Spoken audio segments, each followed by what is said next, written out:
नमस्कार दोस्तों। हर्षाली एकेडमी के रीजनिंग के कोर्स में एक बार फिर आपका हार्दिक स्वागत है। इस वीडियो में हम क्लासिफिकेशन के पार्ट 2 के क्वेश्चंस के बारे में चर्चा करेंगे। इसके क्लासिफिकेशन जो सेक्शन होता है हमारा, इसके पहले पार्ट में हमने बिल्कुल फंडामेंटल से टाइप ऑफ क्लासिफिकेशंस के बारे में सीखा था और उसमें हमने ये भी देखा था कि उसके लिए हमें किस प्रकार के बेसिक नॉलेज की ज़रूरत होती है। हमने ये देखा कि क्लासिफिकेशन के कितने प्रकार के प्रश्न परीक्षाओं में पूछे जाते हैं, जैसे वर्ड बेस्ड, लेटर बेस्ड, फिर जीके या जनरल नॉलेज से संबंधित, फिर नंबर्स से संबंधित। तो इस वाले पार्ट में हम नंबर से संबंधित क्लासिफिकेशन के प्रश्नों को देखेंगे और उसमें इस्तेमाल किए जाने वाले विभिन्न कॉन्सेप्ट्स के बारे में, विभिन्न बेसिक नॉलेज के बारे में हम चर्चा करेंगे। हमने ये भी देखा था कि क्लासिफिकेशन से संबंधित प्रश्नों को हल करने के लिए हमें सबसे ज़्यादा जो बेसिक नॉलेज चाहिए होता है वो होता है नंबर्स की वर्गों का, नंबर के घन का, उसके अलावा जोड़ और गणित का, एडिशन और सब्ट्रैक्शन का भी हमको बिल्कुल बेसिक नॉलेज होना चाहिए और हमें फास्ट कैलकुलेशन करते आना चाहिए। हम प्रश्नों में प्रैक्टिस के साथ साथ ये सीखते जाएंगे कि किस प्रकार से हमें परीक्षा में प्रश्नों में हमारा समय बचाना है और जल्दी से जल्दी हमारा उत्तर प्राप्त करना है। इस वीडियो का उद्देश्य मुख्यतः नंबर से संबंधित प्रश्नों को हल करना होगा। हम बिल्कुल बेसिक कॉन्सेप्ट्स के साथ सीखेंगे और साथ में ये भी देखेंगे कि परीक्षा के समय कम समय में इन प्रश्नों को कैसे हल किया जा सकता है। तो आइए शुरू करते हैं। पहला जो प्रश्न है उसमें हमसे कहा गया है कि निम्नलिखित में से कौन सा शेष 3 से भिन्न है। हमें इस प्रकार के प्रश्न में 4 विकल्प दिए होते हैं और हमको ये देखना है कि इसमें जो 3 है वो एक किसी लॉजिक का, एक किसी रूल का फॉलो कर रहे हैं, एक लॉजिक का पालन कर रहे हैं, एक उस लॉजिक का पालन नहीं कर रहा होगा, मतलब वो बाकी 3 से भिन्न है और वो जो भिन्न है वही हमारा उत्तर होगा। तो इन नंबर्स को गौर से देखने पे हम पाते हैं पहला नंबर हमको दिया हुआ है 626, दूसरा दिया हुआ है हमें 841, तीसरा दिया हुआ है हमें 962 और चौथा हमको दिया हुआ है 1090। अगर हमने जो पहले बात डिस्कस करी थी कि हमें जब भी नंबर से संबंधित प्रश्न आते हैं तो हमें संख्याओं का 1 से 40 तक की संख्याओं के कम से कम वर्ग याद होना चाहिए, 1 से 20 तक की संख्याओं के कम से कम घन याद होना चाहिए। तो जब भी ये प्रश्न सामने आते हैं तो हम इन प्रश्नों को जल्दी से हल कर पाएंगे। तो अब 626 अगर हम देखें तो ये किसके वर्ग के नजदीक है? ये है 25 के वर्ग के नजदीक। 25 का वर्ग क्या होता है? 25 का वर्ग होता है 625। इसी प्रकार 841 किसका वर्ग होता है? 962 किसका वर्ग होता है? और 962 किसके वर्ग के नजदीक है और 1090 किसके वर्ग के नजदीक है? ये वाला लॉजिक लगाने से हमें हमारा उत्तर जल्दी से मिल सकता है। देखें तो हमें ये ज्ञात है कि 841 किसका वर्ग होता है? 841 29 का वर्ग होता है। इसी प्रकार 962 किसका वर्ग होता है? 962 31 का वर्ग होता है। 31 के वर्ग के नजदीक है, 31 का वर्ग 961 होता है। और 1090 किसके वर्ग के नजदीक है? 1090 33 के वर्ग के नजदीक है, क्योंकि 33 के वर्ग का मान 1089 होता है। तो अब इन संख्याओं को देखें तो यहाँ पे है 625 और उस हमें यहाँ कौन सी संख्या दी हुई है? 626। मतलब क्या किया गया है? इसके वर्ग में 1 जोड़ा गया है। तो 625 धन 1, या फिर इसको ऐसे भी लिख सकते हैं 25 का वर्ग धन 1। फिर 841 तो सीधे 29 का वर्ग होता है, मतलब उसमें कुछ भी जोड़ा नहीं गया। अब यहाँ पे 961 है और यहाँ पे 962 है, मतलब क्या हुआ?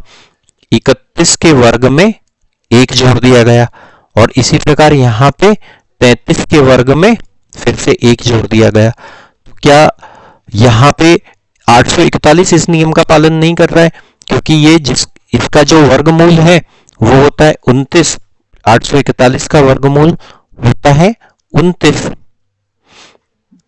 और ये सब जो तीनों संख्याएं हैं, ये संख्याएं जो नजदीकी इसका वर्गमूल है उसमें एक जोड़ने पे प्राप्त हुई है। मतलब 25 के वर्ग में एक जोड़ दिया तो हमको 626 मिल गया, 31 के वर्ग में एक जोड़ दिया तो हमको 962 मिल गया, और इसी प्रकार 33 के वर्ग में एक जोड़ दिया तो हमें 1090 मिल गया। 841 इस नियम का पालन नहीं कर रहा, तो ऑप्शन नंबर 2 हमारा सही उत्तर होगा। आगे बढ़ते हैं। फिर से 4 विकल्प दिए हुए हैं, जिसमें से 3 संख्याएं एक निश्चित नियम का पालन कर रही है और एक संख्या बाकी से भिन्न है। वो जो भिन्न संख्या है वो हमको ज्ञात करनी है। यहाँ पे देखने पे हम पाते हैं कि ये जो संख्याएं हैं इसमें से 125 को हम इस प्रकार से लिख सकते हैं, जो 5 का पूर्ण घन है। 789 किसी के घन या किसी के वर्ग के पास में नहीं है। 236 किसी के वर्ग या किसी के घन के पास में नहीं है, और इसी प्रकार 347 भी किसी के घन या किसी के वर्ग के पास में नहीं है। 347 को फिर भी हम इस प्रकार से लिख सकते हैं, 7 का घन धन 3। लेकिन जो 125 है वो एक पूर्ण घन है, किसका है? वो 5 का है। तो सिर्फ इन चारों में से 125 ही एकमात्र ऐसी संख्या है जो 5 का पूर्ण घन है। शेष अन्य संख्याएं किसी का भी पूर्ण घन या पूर्ण वर्ग नहीं है। तो ऑप्शन नंबर 1 हमारा सही उत्तर होगा, क्योंकि वो बाकी अन्य तीनों से भिन्न है। आगे चलते हैं। यहां पे अब क्या दिया हुआ है? हमें दिया हुआ है संख्याएं 2, 3, 12 और उसके बाद दिया हुआ है 24। तो अब इन संख्याओं को, इस समूह को अगर हम ध्यान से देखें तो क्या है? 2, 3, 12 और फिर दिया हुआ है हमें 24। तो ये जो 2 और 3 किसी के भी पूर्ण ये घन या वर्ग के पास में नहीं है। अब इसको देखें तो 2 एक सम संख्या है, 12 एक सम संख्या है और 24 एक सम संख्या है। सम संख्याओं का नियम क्या होता है? जो संख्या 2 से पूर्णतः विभाजित हो जाती है, पूर्णतः विभाजित हो जाए, किससे हो जाए? 2 से। तो यहाँ पे ये 2 से पूर्णतः विभाजित हो जाएगा, 12 भी 2 से पूर्णतः विभाजित हो जाएगा, 24 भी 2 से पूर्णतः विभाजित हो जाएगा। 3 एकमात्र विषम संख्या है इस समूह में, तो 3 हमारा सही उत्तर होगा। तो यहाँ पे कौन सा नियम लगा? यहाँ पे सम विषम संख्या का नियम लगा। इससे पहले के जो 2 प्रश्न थे उसमें वर्ग और घन का नियम लगा था। आगे बढ़ते हैं। अब यहाँ पे क्या दिया हुआ है हमें? यहाँ दी जो संख्याएं दी हुई हैं वो है 111, 242, 551 और 383। इन संख्याओं को ध्यान से देखने पे हम पाते हैं कि सिर्फ 242 ही एक सम संख्या है, बाकी 111 भी विषम है और 551 भी विषम संख्या है और 383 भी विषम संख्या है। सम और विषम संख्या का नियम क्या होता है? सम संख्या वो होती है जिसके अंत में एक सम संख्या है, अंत का जो डिजिट है, अंत का जो अंक है, अंतिम अंक सम होता है। और विषम संख्या में अंतिम अंक विषम होता है, अंतिम अंक विषम होता है। तो सम अंक कौन कौन से होते हैं? 2, अच्छा 0 से भी शुरू करते हैं इसको, 0, 2, 4, 6, 8 और विषम संख्याएं 1, 3, 5, 7, 9। ये सब विषम संख्याएं आ जाएंगी। ये सब जिसके अंत में ये सब अंक आते हैं वो सब विषम संख्याएं हो जाएंगी। तो ऑप्शन नंबर 2 हमारा सही उत्तर होगा। आगे बढ़ते हैं। अब यहां पे एक संख्याओं के समूह दिए हुए हैं प्रत्येक ऑप्शन में।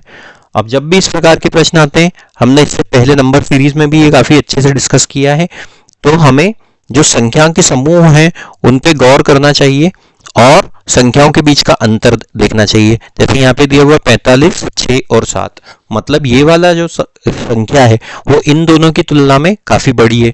यहाँ 45 है, यहाँ सिर्फ 6 या 7 है। तो हमें हमारा उत्तर कैसे मिलेगा? हमें हमारा उत्तर या तो गुणा, भाग या फिर स्क्वायर या क्यूब से मिलेगा। अब 6 और 7 से हम ऐसा कौन सा मैथमेटिकल ऑपरेशन करें कि हमको 45 मिल जाए?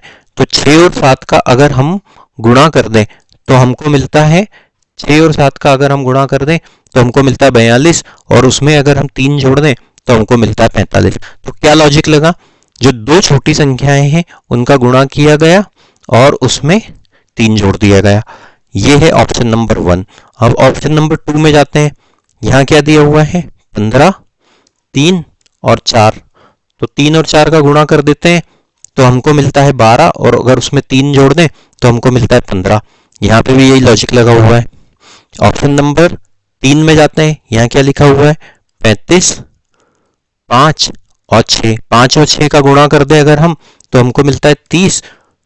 30 में अगर हम क्या जोड़ें कि हमको यहाँ पे 35 मिल जाएगा? 30 में अगर हम 5 जोड़ेंगे तो 35 मिलेगा। ऑप्शन नंबर 4 पे आते हैं। 23, 4, 5। तो 4 और 5 का गुणा करने पे हमको 20 मिला, और 20 में अगर हम 3 जोड़ दें तो हमको पहली संख्या मिल जाती है। तो ऑप्शन नंबर 3 ही एकमात्र ऐसा उत्तर है जो इस नियम का पालन नहीं कर रहा है कि इसमें दोनों संख्याओं को जोड़ के दोनों संख्याओं के गुणनफल में 5 जोड़ा गया है, शेष अन्य 3 विकल्पों में दूसरी और तीसरी संख्या के गुणनफल में 3 जोड़ा गया है। तो ऑप्शन नंबर 3 हमारा सही उत्तर होगा। तो इस प्रकार के प्रश्न जब भी आते हैं परीक्षाओं में, हम इन्हें 2 या 3 सेकंड में हल कर सकते हैं। हमें सबसे पहले देखना है कि बड़ी संख्या हम छोटी संख्या से कैसे बना सकते हैं। तो जैसे ही प्रश्न सामने आए हमको ये देखना है कि यहाँ 45 दिया है, 6, 7 दिया है। तो 6 और 7 का मन ही मन में हमने फटाफट गुणा किया तो 42, और उसमें 3 जोड़ा तो 45। फिर यहाँ पे देखा तो 4 और 3 12, और उसमें 3 जोड़ दिया तो 15। फिर यहाँ पे देखा तो 4 और 5 20, और उसमें 3 जोड़ दिया तो 23। इस तरीके से हम चुटकियों में बिना पेन के इन प्रश्नों को हल कर सकते हैं। आगे बढ़ते हैं। अब यहाँ पे परीक्षा की स्पीड से अगर हम इस सवाल को हल करने जाएं तो हमें याद होना चाहिए, हमें पता होना चाहिए 125 किसका घन होता है? 5 का घन होता है। 343 किसका घन होता है? 7 का घन होता है। 729 किसका घन होता है? 9 का घन होता है। एकमात्र 516 ऐसा नंबर है जो किसी का भी पूर्ण घन या पूर्ण वर्ग नहीं है। 8 का पूर्ण घन होता है 512, लेकिन यहाँ पे दिया हुआ है 516। ऑप्शन नंबर 3 हमारा सही उत्तर होगा। 1 सेकंड से भी कम के समय में इस प्रश्न को हल किया जा सकता है अगर हमें घन और वर्ग पूरी तरह से अच्छी तरह से याद हो। आगे बढ़ते हैं। इस प्रश्न को देखते हैं। यहाँ पे क्या दिया हुआ है? 725, 840, 632 और 475। 725, फिर दिया हुआ है 840, फिर इधर दिया हुआ है हमें 632, और फिर दिया हुआ है 475। इन संख्याओं को ध्यान से देखने पे हम पाते हैं 725 है कि ये किसी के भी पूर्ण घन या वर्ग के आसपास नहीं है। अगर इसको देखें तो ये हो जाता है 841 हमारा 29 का वर्ग के में से अगर 1 घटा दें तो ये 841 मिलता है। 476 भी किसी के पूर्ण घन या पूर्ण वर्ग के पास में नहीं है। इसी प्रकार 632 को हम 25 का वर्ग और 25 का वर्ग धन 7 लिख सकते हैं। तो ये वाले लॉजिक तो यहाँ पे लग नहीं रहे। दूसरे लॉजिक क्या हो सकते हैं? इन संख्याओं को देखें तो ये 5 का, इसमें 5, ये 5 से पूर्णतः विभाजित हो सकती है, ये भी 5 से पूर्णतः विभाजित हो सकती है, और ये वाली संख्या भी 5 से पूर्णतः विभाजित हो सकती है। लेकिन एकमात्र संख्या ऐसी ये है जो 5 से पूर्णतः विभाजित नहीं हो सकती। 5 से विभाजिता के नियम क्या होते हैं? अंत में 5 या 0 आता है। संख्या के अंत में अगर 5 या 0 आए तो वो 5 से पूर्णतः विभाजित होती है, 5 से डिविजिबिलिटी का या 5 से विभाजिता का नियम है। लेकिन 632 ही एक इस ग्रुप में ऐसी संख्या है जो इस नियम का पालन नहीं कर रही, तो ऑप्शन नंबर 3 हमारा सही उत्तर हो जाएगा। तो यहाँ पे कौन सा लॉजिक लगा, यहाँ पे विभाजिता का नियम लगा, यहाँ पे विभाजिता का नियम लगा। किसकी विभाजिता का, 5 की। आगे बढ़ते हैं। अब यहाँ पे कौन कौन सी संख्याएं दी हैं उनको ध्यान से गौर करते हैं। 101 दिया हुआ है, फिर हमें दिया हुआ है 212, फिर हमें दिया हुआ है 326 और फिर दिया हुआ है 111। अब यहाँ पे वर्ग या घन वाला तो लॉजिक लगता हुआ दिख नहीं रहा है, क्योंकि ये किसके नजदीक है, 10 के वर्ग के नजदीक है। 10 का वर्ग धन 1 लिख सकते हैं इसको, 10 का वर्ग धन 1। इसी प्रकार 212 भी नहीं लग रहा है, क्योंकि ये या तो 196 मतलब 14 का वर्ग धन 16 हो, या फिर 15 का वर्ग माइनस 13 हो, 15 का वर्ग माइनस 13 हो। फिर ये 326 भी इसी प्रकार से 18 का वर्ग धन 2, और ये कैसे हो सकता है, ये 11 का वर्ग माइनस 10। तो एक कुछ भी सिमेट्री या एक लॉजिक नहीं मिल रहा है। और कैसे देख सकते हैं, अगर हम इसके अंकों को जोड़ें तो क्या मिलता है, हमें 2 मिलता है। इसके अंकों को जोड़ें तो हमको क्या मिलता है, 5 मिलता है। इसके अंकों को जोड़ें तो हमें क्या मिलता है, 11 मिलता है। और इसके अंकों को जोड़ने पे हमें 3 मिलता है। मतलब यहाँ पे भी कोई लॉजिक नहीं मिल रहा है। एक अगर इसके अलग अलग समूह में अंक देखें तो यहाँ पे क्या मिलता है, 101, यहाँ पे है 212, यहाँ पे है 326 और यहाँ पे है 111। अगर हम 2 और 1 का, इसके शुरू के 2 अंकों का गुणा कर दें तो हमको क्या मिलता है, तीसरा अंक मिलता है। मतलब 2 गुणित 1 बराबर 2 आया। इसी प्रकार यहाँ पे देखें तो 3 गुणित 2 6 आया। और इसी प्रकार यहाँ पे देखें तो 1 गुणित 1 यहाँ पे 1 आया। लेकिन यहाँ पे क्या दिया हुआ है, 1 गुणित 0, तो वो कितना होता है, 0। लेकिन यहाँ पे दिया हुआ है 1, तो ये वाला लॉजिक यहाँ पे लग रहा है। यहाँ पे ऑप्शन नंबर 1 इस नियम का पालन नहीं कर रहा है कि शुरू के 2 अंकों का गुणा करने पे हमें तीसरा अंक मिल रहा है। यहाँ पे कौन सी शॉर्ट ट्रिक लगी है, यहाँ पे कौन सा नियम लगा है, यहाँ पे सिंपल गुणनफल का नियम लगा है। तो इस प्रकार के प्रश्न परीक्षा में आप इतनी जल्दी हल नहीं कर सकते, लेकिन ऐसे प्रश्नों की जितनी ज्यादा प्रैक्टिस करेंगे तो आपको ये समझ में आ जाएगा कि जब यहाँ पे वर्ग का या फिर कोई गुणे का, भाग का लॉजिक हमको सीधे लगते हुए दिख नहीं रहा है, तो फिर हम नेक्स्ट स्टेप में अंकों के योग पे या अंकों के गुणनफल पे जाते हैं। यहाँ पे लॉजिक था गुणनफल का, किसका, अंकों का गुणनफल, संख्या के अंकों का गुणनफल। ये वाला लॉजिक हमको यहाँ पे देखने को मिला। आगे बढ़ते हैं। अब देखिए यहाँ पे पेयर में दिया हुआ है, हमें पेयर में जब भी दिया हो तो हमको पेयर में दी हुई संख्याओं को कंपेयर कर लेना चाहिए। क्या दिया हुआ है, 32 और उसके सामने दिया हुआ है 5। संख्याओं के बीच में अंतर बहुत ज्यादा है, यहाँ पे 32 और यहाँ पे 5, तो फिर गुणे भाग या फिर स्क्वायर क्यूब से हमें हमारा उत्तर मिलेगा। तो छोटी संख्या से बड़ी संख्या ज्ञात करने का हमारा हमेशा प्रयास होता है। तो 5 से हम 32 कैसे ला सकते हैं, अगर हम 5 में 6 का गुणा कर दें और जो उत्तर मिले अगर हम उसमें 2 जोड़ दें तो हमको 32 मिलता है। ये हो गया ऑप्शन नंबर 1। ऑप्शन नंबर 2 पे चलते हैं। क्या दिया हुआ है, 44 और उसके सामने दिया हुआ है 7। अब यहाँ पे से 7 से अगर हमको 44 लाना हो तो क्या करना पड़ेगा, 7 में अगर हम 6 का गुणा कर दें और 2 जोड़ दें तो हमको 44 मिलता है। 3 नंबर के ऑप्शन पे चलते हैं। यहाँ क्या दिया हुआ है, 38 और उसके सामने दिया हुआ है 6। 6 में अगर हम फिर से 6 का गुणा कर दें और 2 जोड़ दें तो हमको मिलता है 38। मतलब क्या हो रहा है, जो आखिरी में जो संख्या है, जो भी संख्या है, उस संख्या, मान लेते हैं संख्या x है, तो उस संख्या में हमने 6 का गुणा कर दिया और 2 जोड़ दिया तो हमें ये पहली वाली संख्या y मिल गई। क्या फॉर्मूला लगा है, y इज इक्वल टू, जो पहली संख्या है x गुणित 6 धन 2, इस लॉजिक से मिली है।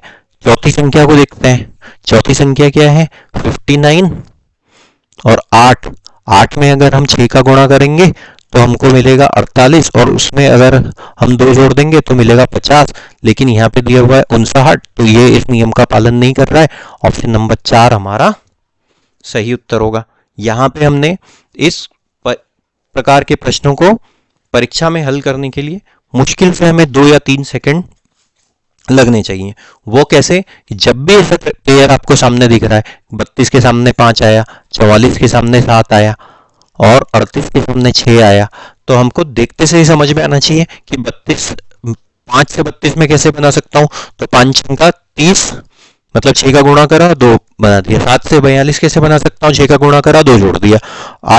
6 से 38 कैसे बना सकता हूँ? इसमें 6 का गुणा किया और 2 जोड़ दिया। ऐसी प्रैक्टिस करने पे हमें हमारा उत्तर आसानी से मिल जाएगा। तो ये इसमें हमने कौन सी कॉन्सेप्ट लगाई? गुणनफल वाली ही, और गुणनफल वाली बिल्कुल बेसिक आधारभूत कॉन्सेप्ट लगाई है। आगे बढ़ते हैं। फिर से यहाँ पे हमें जो प्रश्न दिए हैं देखते से समझ में आना चाहिए। परीक्षा में ऐसे प्रश्न 2 ज्यादा से ज्यादा 3 सेकंड में हल हो जाने चाहिए। कैसे हल होगा? 65 दिया हुआ है, हमें हमारा 65 हम कैसे लिख सकते हैं? 65 या तो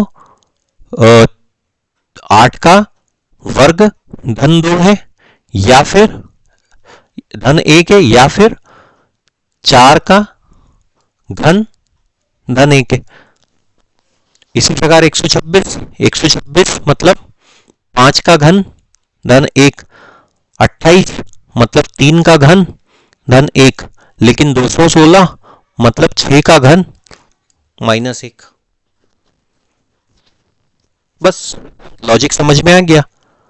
ये किसी पूर्ण घन के में 1 जोड़ने पे ये वाले ऊपर के 3 नंबर मिल रहे हैं, लेकिन नीचे वाला एक पूर्ण घन में से 1 घटाने पे मिल रहा है, तो ऑप्शन नंबर 4 हमारा सही उत्तर होगा। फिर से वही बात है, घन और वर्ग जिसको अच्छे से याद होंगे वो इस प्रकार के प्रश्न 2 या 3 सेकंड में हल कर लेगा। घन और वर्ग वाला कॉन्सेप्ट यहाँ पे लगा है। आगे बढ़ते हैं। यहाँ पे क्या दिया हुआ है? 1629 दिया हुआ है, 1629, 3418, फिर दिया हुआ है 2349 और फिर दिया हुआ है 1834। इस प्रकार के प्रश्न जब भी आए तो हमको सबसे पहले तो देखना है घन या वर्ग के नज़दीक है, तो ये कोई भी किसी भी घन या वर्ग के नज़दीक नहीं है। बड़ी संख्याएं जब भी आती हैं तो उसमें 2-3 लॉजिक लगते हैं। अगर मान लो 4 डिजिट की संख्या है, एक्स वाई, या इसको ऐसे लिख लेते हैं ABCD करके संख्या है, तो हमको 2-3 चीजें हमेशा ध्यान रखनी है। या तो पहली और आखिरी अंक को देख लो कि पहले और आखिरी अंक से बीच के 2 अंक का गुणा निकल रहा है क्या। एक कॉन्सेप्ट ये हो सकती है कि पहले और आखिरी के अंक को जोड़ दें या गुणा कर दें तो बीच की संख्या प्राप्त हो रही है या बीच के अंक प्राप्त हो रहे हैं। एक लॉजिक ये हो सकता है। दूसरा लॉजिक ये हो सकता है कि ABCD है तो इनको जोड़ लें, या तो BCD को जोड़ लें तो A मिलता है, ABC को जोड़ लें तो D मिलता है क्या। इस तरीके का लॉजिक हमको लगाना चाहिए। तीसरा लॉजिक ये हो सकता है कि पेयर में इनको जोड़ के या गुणा करके देख लें कि A और B के गुणे का या जोड़ का क्या मान है, इसी प्रकार C और D के गुणे या जोड़ का क्या मान है। अब ये वाले लॉजिक लगाते हैं यहाँ पे। तो अगर देखें तो 1 और 9, यहाँ पे दिया हुआ है 1 और यहाँ दिया हुआ है 9, तो इन दोनों का गुणा कर दें तो क्या मिलता है 9, लेकिन यहाँ पे 6 और 2 दिया हुआ है। इसी प्रकार देखें 8 और 3, इन दोनों का गुणा करें तो मिलता है 24, लेकिन यहाँ पे दिया हुआ है 21। दोनों को जोड़ें तो मिलता है 11, यहाँ पे दिया हुआ है 41। इन दोनों को अगर गुणा करें तो मिलता है 18, लेकिन यहाँ दिया हुआ है 34। तो ये वाला कॉन्सेप्ट तो यहाँ पे नहीं लग रहा है। दूसरे कॉन्सेप्ट पर चलते हैं। क्या पहले के अंकों को जोड़ लेते हैं, तो 1, 6 और 2 इनको जोड़ दें तो क्या मिलता है 9। इन तीनों का यहाँ पे योगफल है। इन तीनों अंकों को जोड़ें, 3 और 4 7 और 1 8, इन तीनों का जो योगफल है उससे हमको आखिरी में ये वाला अंक मिला। फिर क्या दिया हुआ है, 2 और 3 5 और 4 9, इन तीनों का जो योगफल है उससे हमें ये वाली संख्या मिली। अब यहाँ पे क्या दिया हुआ है, 8 और 1 9 और 3 12, लेकिन यहाँ पे दिया हुआ है 4, तो ये वाला लॉजिक फॉलो ऑप्शन नंबर 4 नहीं कर रहा, तो ऑप्शन नंबर 4 हमारा सही उत्तर होगा। तो यहाँ पे कौन सा कॉन्सेप्ट लगाया हमने, यहाँ पे नंबर सिस्टम का कॉन्सेप्ट लगाया। सिंपल जो नंबर है उन नंबर को ऑब्जर्व करने से हमें हमारा उत्तर मिल गया। आगे बढ़ते हैं।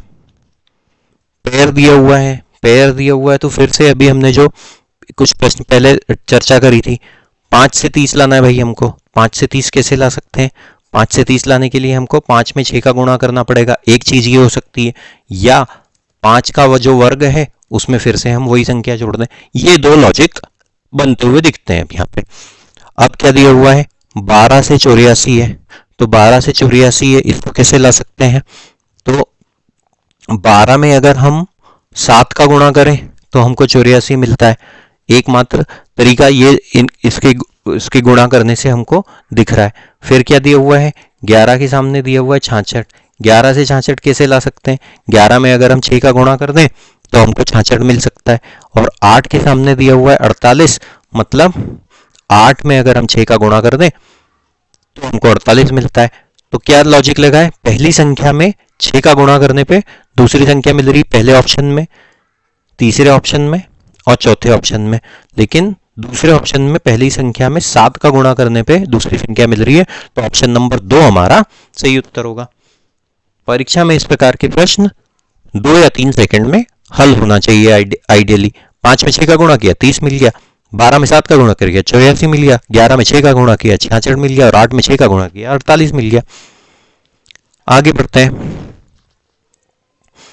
अब हमसे क्या कहा गया है, यहाँ पे दिया हुआ है 64 और यहाँ पे दिया हुआ है 109। 64 तो हमको समझ में आता है कि ये 8 का वर्ग है या 4 का घन है। इसी प्रकार दिया हुआ है 64 और इसके सामने क्या दिया हुआ है 109। इसी प्रकार ये क्या दिया हुआ है 36 और मतलब 6 का वर्ग, और उसके सामने दिया हुआ है 83। 42 किसी का वर्ग नहीं है और 102 भी किसी का वर्ग या घन नहीं है। ऐसे की स्थिति में हम क्या करते हैं, इन पेयर का डिफरेंस निकालते हैं, अंतर निकालते हैं। तो 64 और 109 इन दोनों का अगर अंतर निकालें तो कितना मिलता है, 36 और 9 45। इसी प्रकार 36 और 83 का अंतर निकालें तो हमको क्या मिलेगा, 13 में से हमने 6 घटा दिए तो मिलता है 7 और यहाँ पे बचे 7 में से अगर हम 3 घटा दें तो हमको मिलता है 4।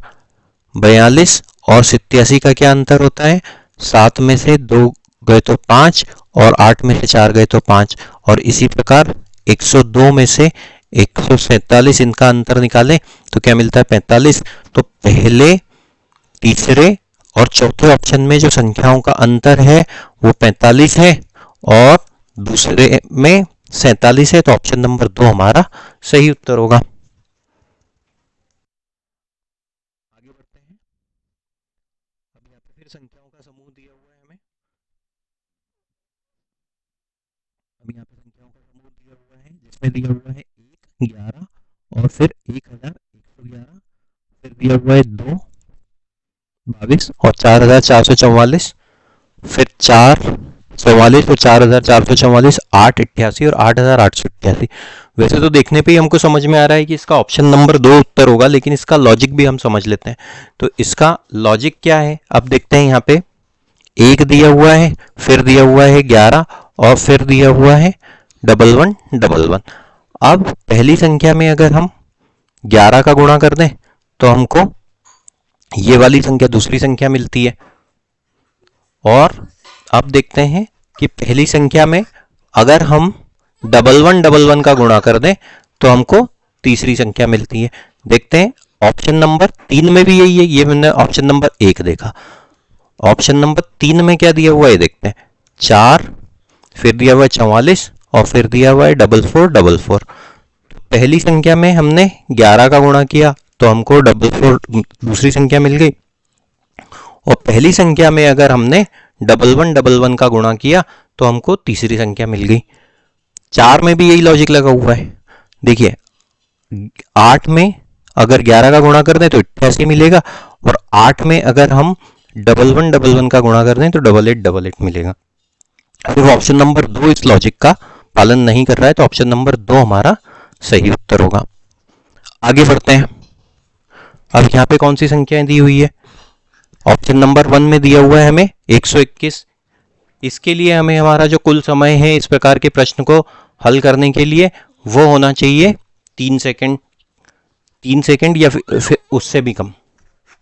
देखिए अब यहाँ पे क्या दिया हुआ है, 121 मतलब 11 का वर्ग, 196 मतलब 14 का वर्ग, फिर दिया हुआ है 441 मतलब 21 का वर्ग, फिर दिया है 484 मतलब 22 का वर्ग, फिर दिया है 25 मतलब 5 का वर्ग, और 36 मतलब 6 का वर्ग, 169 मतलब 13 का वर्ग, और 196 मतलब 14 का वर्ग।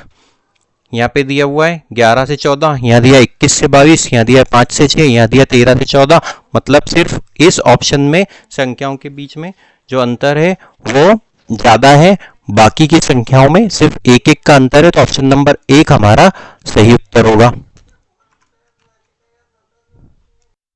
आगे बढ़ते हैं। अब इसमें फिर से नंबर के पेयर दिए हुए हैं इस प्रश्न में, 2 या 3 सेकंड में ऐसे प्रश्न हल होने चाहिए। देखते हैं, पेयर दिए हुए हैं, ये किसी भी वर्ग या घन के नजदीक नहीं है, इनके बीच का अंतर 92 और 72 के बीच का अंतर कितना हो गया 20। इसी प्रकार 53 और 33 के बीच का अंतर 30।